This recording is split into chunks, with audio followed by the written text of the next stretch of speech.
It only looked like one from the outside. This wasn't a vacation. For James, this journey was something far heavier, a moment of quiet surrender disguised as an ordinary drive. A pause not meant for escape, but for reckoning. Somewhere between exhaustion and faith, he bowed his head, not in defeat, but in humility, and asked Christ to watch over Deep and little Nhi. His heart carried prayers too heavy for words, prayers for protection, for forgiveness, for the strength to guard the fragile lives entrusted to him. In that sacred stillness, James finally understood what he had spent years resisting, that true love is not about running away from danger, nor controlling every outcome. True love is about placing everything you cherish into God's hands, even when fear refuses to loosen its grip. The road stretched ahead, long and quiet, like a ribbon of pale gray laid gently beneath a washed-out morning sky. To anyone passing by, it might have seemed like the beginning of a simple getaway.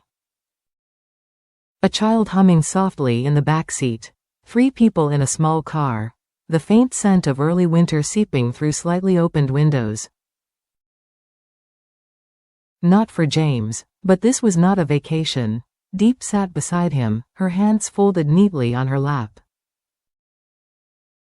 Her gaze drifted between the passing fields and the sleepy face of little Nhi reflected in the rearview mirror. Every so often, Nhi's laughter broke the silence, light, innocent, unburdened. The kind of sound that made adults forget their worries for just a heartbeat. She pressed her forehead against the cold glass, marveling at trees and houses slipping away behind them. Unaware that this journey carried more weight than she could ever imagine, James kept his eyes on the road. His grip on the steering wheel was steady, disciplined, but his thoughts were anything but. To Deep and Nhi, this trip felt like a pause from routine, a rare pocket of time to breathe. To be together without the noise of work, bills, and unspoken tension. To James, it felt like standing on the edge of something fragile. Like one wrong step could cause everything he loved to shatter.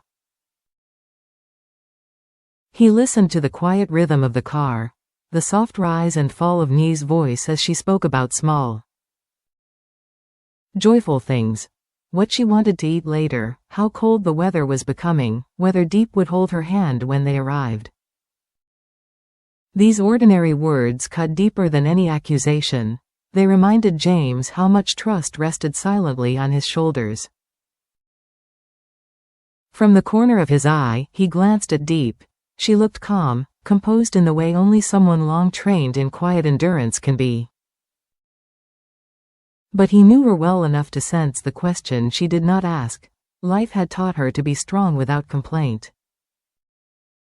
Still, James wondered if she could feel the storm gathering inside him, the fear he dared not speak aloud.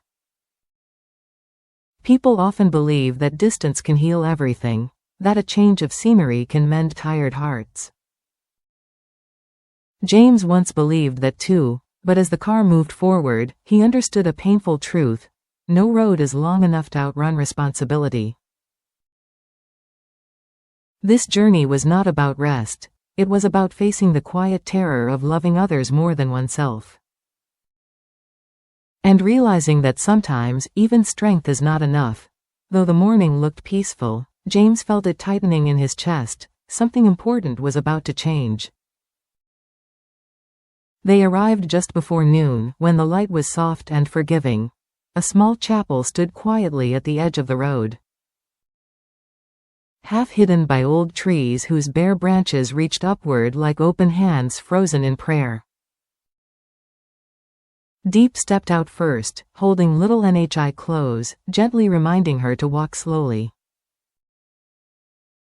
To Nhi, this place felt new and interesting, just another stop along the way. To James, it felt like standing on sacred ground. Nothing more. He lingered behind for a moment, closing the car door more slowly than necessary. The air was cold, sharp enough to sting his lungs, but it helped him breathe. He hadn't explained it to Deep. He hadn't planned this stop. Still, his feet carried him forward as if guided by something deeper than thought. Inside the chapel, the world softened. The noise of life outside faded into a hush, broken only by the echo of footsteps and the rustle of coats. Sunlight filtered through narrow windows, resting gently on wooden benches worn smooth by time and prayer.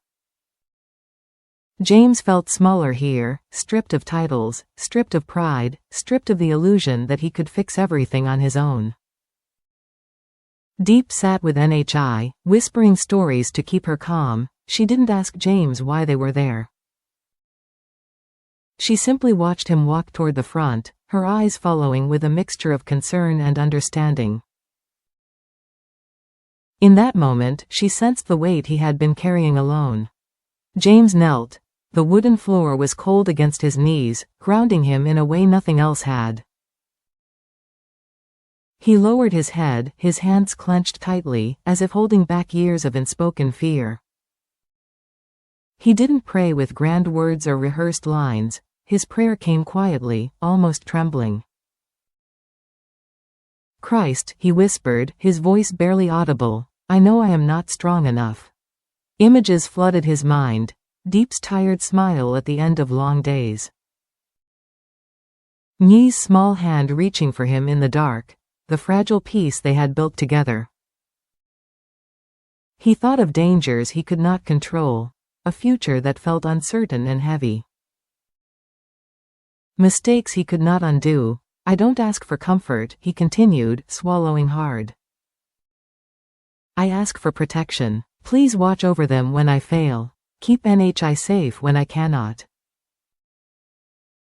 Guard Deep's heart." Behind him, Deep watched in silence. She didn't hear the words, but she felt their meaning. In that quiet space, she understood something important. This was not weakness. This was love laid bare. When James rose from his knees, the weight in his chest did not disappear, but it shifted. Like a burden shared, no longer carried alone. When they stepped back outside, the sky had changed. Clouds drifted slowly, thick and low, as if even the heavens were pausing to reflect. Life resumed its ordinary rhythm, voices passing by, motorbikes in the distance, yet something inside all three of them had quietly shifted. NHI skipped ahead, chasing a fallen leaf across the pavement, laughing as if the world were simple and kind. Deep watched her, then turned to James. He was unusually quiet, his eyes fixed somewhere far beyond the road ahead. She had seen this silence before, when worries piled too high, when words became too heavy to carry. "Are you okay?" she asked softly. James hesitated. He wanted to say yes, to protect her from the storm inside him. But the prayer he had spoken had loosened something deep in his chest. "I'm afraid," he admitted. He exhaled slowly. Not of losing things, but of failing you, failing her. The honesty startled Deep, not because she doubted him, but because vulnerability always does. She stopped walking, right there in the middle of an ordinary road, and reached for his hand. "Every day. We're all afraid," she said. "We just don't say it out loud." Her words were simple, but they landed with quiet force. James felt the weight between them shift, not vanish, but settle into something they could share. As they continued walking, memories rose uninvited. The way she smiled even when exhausted. Long nights Deep spent working. The times James chose silence instead of truth, believing sacrifice meant suffering alone. He realized how often he had mistaken distance for protection. Ahead, NHI suddenly turned back, holding up a small stone shaped like a heart. James knelt, smiling for the first time that day. "It's lucky," she declared. "It is," he said, and meant far more than the word itself. That evening arrived without ceremony, the way most important moments do. The sky dimmed into soft gray blue. Deep lit a small lamp, its warm glow touching corners where shadows liked to hide. NHI sat cross-legged on the floor, arranging her treasures, stones, leaves, dreams only a child could see clearly. James stood by the window, watching night settle in. The world looked calm from here, almost forgiving. Yet the familiar question still whispered inside him, am I doing enough? Am I choosing the right path? Deep joined him. I used to think protection meant control, James said quietly, that if I planned everything perfectly, nothing bad would happen. But today I realized, I can't shield you from the world, I can only stand with you in it. Deep nodded, and I used to think loving someone meant enduring everything silently. But love isn't meant to be carried alone. Later, NHI crawled into James's lap. You promised you wouldn't go away. I promise, he said, not loudly, not dramatically, but with a firmness that surprised even himself. It wasn't a promise of easy days. It was a promise to stay, and sometimes that is how hope begins.